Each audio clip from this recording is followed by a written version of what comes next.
Hello everyone and welcome to another StarCraft 2 commentary with EXO, and this is going to be game 2 from a series of practice matches, I think it was. I don't think this is from any cup. I've looked around, it doesn't say anything really about any cups, so I think it's just some straight up practice matches between HayPro and Select.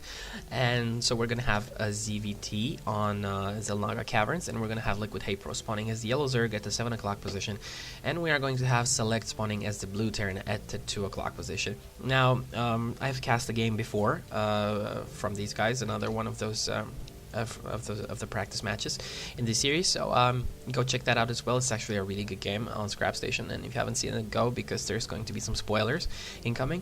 So we've seen HayPro actually going for a lot of Mutalisk in that game, and I said I didn't agree to it because Select was really not I don't think I've seen one Marauder in that game, and the Select was really just pumping out Marines and tanks, and that's it. It's actually such a great unit composition for Terran to have, because Marines are mineral only, and you can just filter out all the gas and just spend it into getting the tanks, because you're gonna most likely gonna have a surplus of minerals anyway, because the Marines are really cheap, and with mules and so forth, you're gonna be able to get a lot of Marines and still have extra minerals.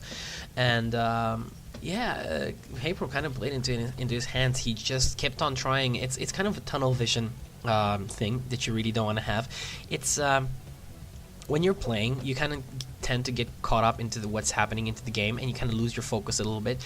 As in, you're used to playing a certain way, it's your own style of playing, but sometimes it doesn't work, and sometimes some players are just really well adapted to this SCV is going to delay the fast hatch a little bit, quite a long time actually.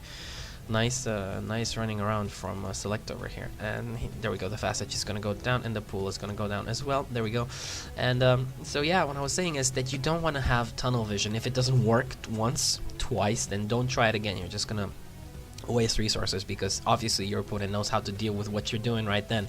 So you don't want to invest too much in what's in what you're doing. So you gotta have to, wow, that's nice phrasing over there, but you have to try and switch tech. You have to try different options, different types of harass. But in that game, really, what I think it was about the lack of infestors. And lift off the, it doesn't lift off the supply depot, but there's nothing really to scout. So as long as HayPro scouted the 2 barracks and the supply depot, there's nothing you could really do. But he is stealing the gas though, so that's something. But this is going to get taken down now, since there's 3 Marines over here. And let's see, is he going to cancel this? Actually, he's probably going to cancel this. There we go, trying to place, no, he didn't actually manage to place it again. But yeah, so infestors in that game would have been a really good tactic to use. I think it was really the answer HayPro missed in that game. The reason I say this as well is because he had this incredible surplus of gas.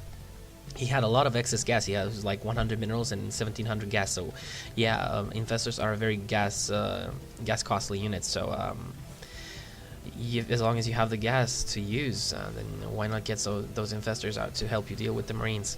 Anyway, looking at what's happening in this game, the fast expansion did go down, like I said before, pretty much the same opening from HayPro. It looks like he prefers the fast expansion tactic on almost every map, and he doesn't really want to pull off any sort of early aggression or anything like that. And as for Select, I don't know. He doesn't really want to do any early aggression either, from the looks of it. So both these players are macro style players for the most part. But I think when you see a Zerg going for this kind of tactic over here, and you're playing Terran, and you have like 2 barracks, you opening with 2 barracks, you can actually commit a little bit. You can try some sort of contain. You can try throwing down a bunker over here with some Marines to back it up, and try to deal with the Zerg and not let him get his fast expansion, because Xel'Naga Caverns, it is such a map where it is crucial that you get this expansion up, because if you don't and you lose it, it's going to be almost impossible to expand, because there's no way you're going to be able to take this without your natural. There's no way you're going to take the gold without your natural, and there's absolutely no way you're going to get this, because there's no way you can defend it. It's really far away. And yeah, so this is a pivotal expansion, I repeat. So if you can take care of this one, if you can really commit to not letting your opponent get his fast expansion, then do that. And in Select's case, actually, he didn't want to do it. And this is an interesting wall off over here. He lifted off the barracks from his natural choke and landed them over here. He's going to create a wall on this side with 2 bunkers as well. Nothing really walling off over here. He's maybe gonna put something over here, or build an engineering bay or a barracks on this side. Actually, a well-placed barracks or engineering bay will wall you off completely if you place it over there. Now, we see Haypro getting a roach warren, which is a good thing, because looks like Select is favoring Marines again. So roaches are a good unit to average unit, so to speak, but they are pretty effective against Marines. They have a lot of HP and they do good damage against Marines. Problem is their slow attack rate and their short range, but I still think it's a better answer than getting so many Mutalisk. Now, let's see what's going to happen in this game. Select is getting an armory somewhere. Here we go, an armory. So, he's getting double factory this game, actually. This is going to be interesting. And he's getting Infernal Pre-Igniter. Indeed, he's going to get some Hellions, and he's going to go try harassing the mineral line over here. Thing is, because of this back access route to the natural expansion, it's really easy for Hellions to make their way in here. So usually what I like to do is keep an Overlord here, and even one over here somewhere up ahead, so I can see what's happening, and if any fishy attacks are gonna be coming from that direction. So there we go. Terran vehicle weapons level 1 on the way for Select, so he's gonna be getting tanks as well, I think, this game. Didn't really plant down an add-on over here yet. He's just committing to these Hellions for now, and most likely gonna see double tanks coming from those factories after that. And still no second gas at the naturals, so you're probably gonna see that happen soon. And Haypro is going for a 3rd expansion. He did take down the rocks over here. Obviously you want to do this to help defend.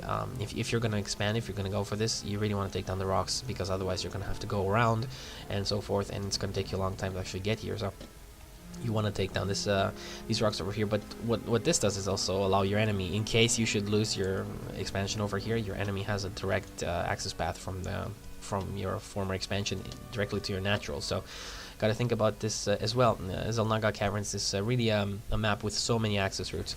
There we go. Infernal Pre-Igniter is done. Let's see what these Hellions are. Hellions, this is annoying. Hellions are going to be doing. They're going to go into the main, actually, I think. There we go. That's a lot of Zerglings. They're probably going to get fried, though. Oh, indeed. They're taking so much damage, and this is going to be crucial over here. What is going to happen? You don't want to do this with your drones. Better if you actually let them mine, because they have this tendency to get into a line. And just didn't manage to actually catch up, but did take down a lot of drones. I mean, look at this. The Hellion is actually not dead yet and is making it into the mineral line at the natural. So taking a look at the income tab, Haypro lost a lot of drones, but now he droned up with all the larvae he had, actually, to replenish his drone count. But taking a look at what's happening over here, Select is going for Thors, actually, so no, not really going just for tanks, but Thors as well. Now, Thors are really great against roaches, and along with tanks. I mean, if you get this kind of unit composition, roaches are really going to be toast. But looks like Haypro actually wants to macro up this game really hard. He's going to go for the gold as well, so he's going to have 4 mining bases. He still has a lot of excess gas, though. He did get the Spire up. Let's see if Mutas are going to be on the way or not. He's not getting any upgrades yet. He did get an extra macro hatchery base. I like this. I always like this when Zerg do this, actually. I think it's a very efficient technique to increase your unit production. So Haypro did get Overlord speed, it seems, and this is very good because it's going to help a lot with scouting, because your Overlords are going to be moving much faster in and out of your opponent's base. It's really the only scouting technique that Zerg have, except for Changelings, but Changelings not really the most effective unit to use, because your opponents, if they're paying attention, and the good players are always paying attention, most likely going to detect your Changeling, and it's not going to really give you the information you're looking for. But especially if you mouse over it, it says the name of your opponent, so that's really a big clue that that's a Changeling over there. So an Infestation Pit on the way for Haypro, and I'm curious to see if he's going to get Infestors, or if this is just laid down to open up the technology path to Hive Tech. So let's see. Looks like Select has been going for the... did take down the rocks over there, and is getting his gold expansion up, morphing it into a planetary fortress right now. Turret is going to go down. and the roaches need to back off. Otherwise, yep, there we go, they are backing off, and some tanks are most likely going to make their way somewhere into this position. And Haypro is trying to do something over here, but there's nothing he can really do because of the tanks that are laid down on this side. Here we go, 2 supply depots going to be laid down over here. Obviously, if you want to, you can lower these, but otherwise you just block off this avenue. But I really don't see any reason not to block it off as as the player sitting over here, so there's no real reason to keep that up. And another supply depot being built over there, and this is really interesting. Only